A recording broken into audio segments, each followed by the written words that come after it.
প্রিয় ছাত্রছাত্রীরা, আজকে আমি নিয়ে এসেছি Bardhaman university BA second semester ইতিহাস মাইনরের একটি গুরুত্বপূর্ণ প্রশ্নের উত্তর। প্রশ্নটি হলো, গৌড়ের রাজা শশাঙ্কের কার্যাবলী বা কৃতিত্ব বিশ্লেষণ করো, অথবা শশাঙ্কের নেতৃত্বে গৌড়ের উত্থানের কাহিনী বর্ণনা করো। ভূমিকা: প্রাচীন বাংলার ইতিহাসে শশাঙ্ক এক স্মরণীয় রাজনৈতিক ব্যক্তিত্ব। তিনি বাংলার বাইরেও রাজ্য জয় করে এক বিশাল সাম্রাজ্য স্থাপন করতে সক্ষম হয়েছিলেন। শশাঙ্ক উত্তর ভারতের রাজনীতিতেও ভূমিকা পালন করেছিলেন। ডক্টর নিহার রঞ্জনের মতে শশাঙ্ক স্বতন্ত্র স্বাধীন নরপতি রূপে সুবিস্তৃত রাজ্যের অধিকারী হয়েছিলেন।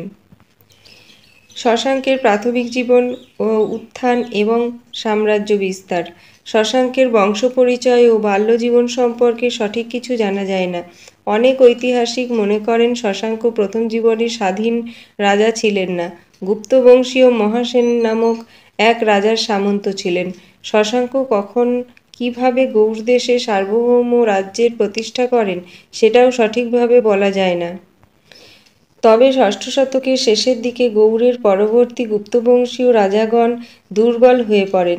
এ অবস্থার সুযোগ নিয়ে শশাঙ্ক সপ্তম শতকের শুরুতে আনুমানিক 606 সালে গৌড়ে এক স্বাধীন রাজ্য প্রতিষ্ঠা করেন।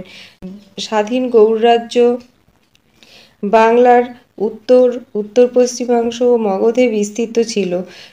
কর্ণসুবর্ণ ছিল শশাঙ্কের রাজধানী। বর্তমান মুর্শিদাবাদ জেলার বহরমপুরের 10 কিলোমিটার দক্ষিণ পশ্চিমে অবস্থিত রাঙামাটি নামক স্থানটি প্রাচীন কর্ণসুবর্ণ। এরপর তিনি সাম্রাজ্য বিস্তারের নীতি নেন। তিনি কামরূপের রাজা ভাস্কর বর্মণকে পরাজিত ও বন্দী করেন। উড়িষ্যার দণ্ডভুক্তি অতিক্রম করে গঞ্জাম জয় করেন। উড়িষ্যার শৈলস্তব রাজবংশ ও গঞ্জামের মহাসামন্ত শশাঙ্কের প্রতি আনুগত্য জানায়। 619 খ্রিস্টাব্দ পর্যন্ত এই অঞ্চলে শশাঙ্কের প্রাধান্য বজায় ছিল। পশ্চিম দিকে তিনি মগধ জয় করেন। তারপর কনৌজ দখলের জন্য শশাঙ্ক সচেষ্ট হন। মিত্রজোট গঠন: কনৌজের সঙ্গে ইতিমধ্যে থানেশ্বর রাজ্যের একটি শক্তিশালী মিত্রজোট তৈরি হয়েছিল। তাই শশাঙ্ক এই জোটকে পরাজিত করার জন্য মালবের রাজা দেবগুপ্তের সঙ্গে মিত্রতা করেন। ফলে উভয়ের শক্তি বৃদ্ধি পায়।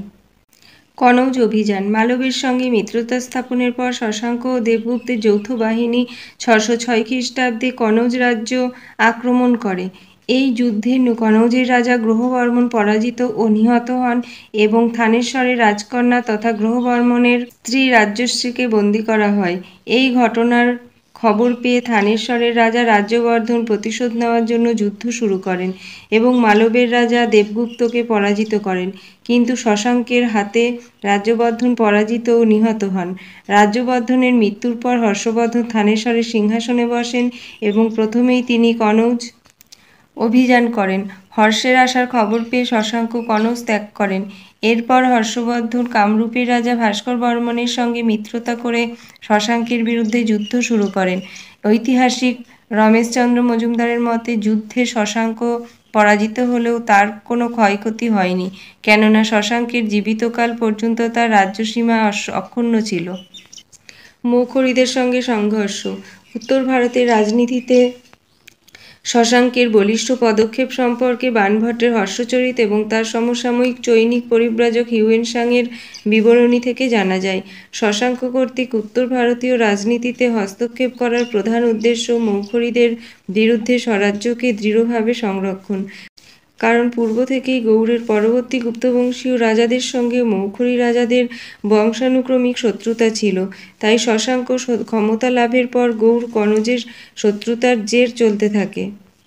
শাসন ব্যবস্থা: শশাঙ্কের শাসন ব্যবস্থা সম্পর্কে বিশেষ কিছু জানা যায় না। তবে রাজধানী কর্ণসুবর্ণ ছিল সম্পদশালী নগর। তিনি একজন প্রজাকল্যাণকামী রাজা ছিলেন। সেচ খালের জন্য তিনি বহু জলাশয় নির্মাণ করেন। ধর্মের ক্ষেত্রেও তিনি ছিলেন শৈব ধর্মের উপাসক। বৌদ্ধ গ্রন্থগুলিতে শশাঙ্কের বৌদ্ধ বিদ্বেষের কথা বলা হয়েছে, কিন্তু রমেশচন্দ্র মজুমদার সহ ঐতিহাসিকগণ এই ধারণার বিরোধিতা করেন, কেননা তিনি বহু বৌদ্ধ মঠে আর্থিক সাহায্য করেছিলেন। উপসংহার। পরিশেষে বলা যায়, শশাঙ্ক প্রাচীন বাংলার ইতিহাসে একজন স্বাধীন ও সার্বভৌম শাসক ছিলেন। তিনি বাংলার বাইরেও তার সাম্রাজ্য বিস্তার করতে চেয়েছিলেন। এছাড়া তিনি আর্যাবর্তের বাইরেও সাম্রাজ্য বিস্তার করতে চেয়েছিলেন। সর্বোপরি বাংলার রাষ্ট্রীয় ঐক্য ও সাম্রাজ্যের বিস্তৃতি এবং উত্তর ভারতের রাজনীতিতে বাংলার হস্তক্ষেপে শশাঙ্কের অবদান অস্বীকার করা যায় না।